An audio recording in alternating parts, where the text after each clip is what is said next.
Good afternoon বন্ধুরা। আজকে আমাদের লাঞ্চে কী হয়েছে তার একটি শর্ট ভিডিও নিয়ে এসেছি বন্ধুরা, চলুন দেখি।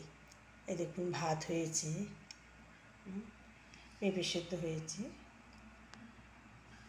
ওইদিকে লেবু কাটা আছে, ডিম আছে সেদ্ধ, গাঁঠের তরকারি হয়েছে,